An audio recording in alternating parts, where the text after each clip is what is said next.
বলছি বিগত দিনের ঘটনায় দেখলাম যে আপনাদের এই কালিকাতলা অঞ্চলে আইএসএফ আপনাদেরকে অর্থাৎ বিজেপির যে সংঘর্ষ সেখানে আপনারা অত্যাচারিত হয়েছিলেন এবং আপনি সেই অত্যাচারীর প্রধান কাণ্ডারি ছিলেন, অর্থাৎ বেশি আক্রান্ত ছিলেন, কি বলবেন? দেখুন, আমরা তো সব বিজেপির কর্মী। হ্যাঁ। আমি প্রশান্ত দাস। হ্যাঁ। আমরা দেখি এখানে যে বিগত দিন ধরে টিএমসি শোষণ চালিয়ে গেছে 15 বছর। সেই শোষণে আমরা মা বোনেদের, আমাদের ভাই ব্রাদাররা সবাই প্রচুর আক্রান্ত হয়েছি, আচ্ছা। অপমানিত হয়েছি, লাঞ্ছিত হয়েছে। এখন যখন আমাদের বিজেপি সরকার এলেন, সরকার আমাদের, প্রশাসন আমাদের, তারপরেও সেই টিএমসি জামানায় যে আমরা অত্যাচারিত হয়েছি এখনও সেই সেম কেস চলছে।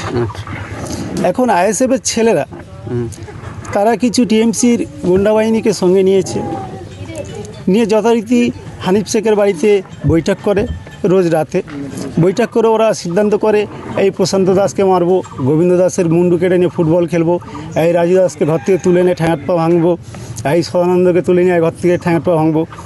এরকম প্রচুর কথা বা প্রচুর ক্লাম ওরা তৈরি করে। কিন্তু কাল 6:30 যেটা হলো, আমরা কারোর সঙ্গে আজও পর্যন্ত কোনো মারামারি গণ্ডগোলের মধ্যে নেই, বা আমরা কারোকে এখনও ধমকি দিইনি যে তোমায় মারবো বা তুমি এই পার্টি করো বা ওই করো, এরকম কোনো রকম আমরা কিছু বলিনি। কিন্তু হঠাৎ করে 6:30 ওরা হানিফের বাড়ি বৈঠক করার পরে যখন বাজারে আসলো, এসে আমাদের উপরে ডাইরেক্ট অ্যাটাক করে। আচ্ছা। ডাইরেক্ট অ্যাটাক করে।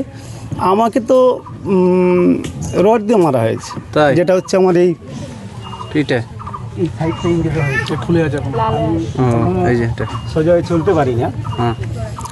তো আমাকে যখন আমি পড়ে যাই রড দিয়ে মারার পরে 15 থেকে 20 জন মনে হয় আমাকে লাঠি বা লাঠি যে যা পেরেছে 10 মিনিট মার খেয়েছি আমি টানা 10 মিনিট। আমি সরকারের কাছে এটাই বলতে চাই যে আমরা এখনও পর্যন্ত যদি নির্যাতিত হতে থাকি তাহলে আমাদের মূল্য কী থাকলো? আমরা কোথায় গিয়ে দাঁড়াবো? সেই টিএমসির হাতবান বাহিনী, সেই আইএসএফ আসলো, তারাই এসে আবার আমাদের অত্যাচার করছে। আমার যে জয়দেব কাকা আছে, ওনার যে এখানটায় মারা হয়েছে, আমি তো আশ্চর্য হই, যদি এইটা ফেটে চলে যেত তাহলে ওনাকে বাঁচানো যেত না ওই মুহূর্তে। বিশেষ করে মাননীয় মুখ্যমন্ত্রীর কাছে আমার আবেদন। বলছি বিজেপি বর্তমান বাংলায় ক্ষমতা আসছেন এবং শুভেন্দু অধিকারী রাজ্যের মুখ্যমন্ত্রী, সরকারের কাছে এই মুহূর্তে আপনাদের দাবি কি? যেহেতু আপনারা বিজেপির কর্মী এবং আপনাদের পার্টি ইতিমধ্যেই ক্ষমতা আসছে শুভেন্দু অধিকারী, কী বলবেন? 2021 থেকে আমাদের জোর জবরদস্তি ভোট নেওয়া হয়। আমরা টিএমসিতে ভোট দেবো না। আমরা ভোটের যখন লাইনে দাঁড়াই আমাদের ডাইরেক্ট থ্রেট দেওয়া হয়, এই যদি ভোট এদিক ওদিক পড়েছে দেখে নেবো, ঘর বাড়ি লুটপাট করে নেবো, তোমাদের মা বোনেদের ঘরে কারো থাকতে দেবো না। এরকমভাবে একদম ডাইরেক্ট সেম টু সেম আইনের সামনে থ্রেট করে আমাদের। আমি মুখ্যমন্ত্রীর কাছে আবেদন করছি যে 2021 থেকে যে আমাদের এইভাবে থ্রেট দিয়েছে, জোর জবরদস্তি ভোট নিয়েছে ওরা। আমি এই 139 ক্যানিং পূর্ব বিধানসভা 2 নম্বর 5 বুথ হরিন্দা থেকে বলছি, মাননীয় মুখ্যমন্ত্রী আপনার কাছে এটাই আমাদের নিবেদন যে এই অত্যাচারের যথারীতি বিচার আমরা চাই। বলছি আপনারা আক্রান্ত হওয়ার পরে পুলিশ প্রশাসনকে জানিয়েছেন?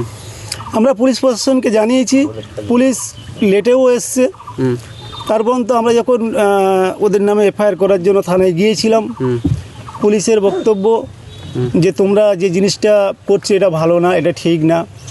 ওরা রীতিমতো দেখছি যে আইএসএফের মদত নিয়ে চলছে। আচ্ছা। ওই যে ওসিটার নাম আমি ভুলে যাচ্ছি,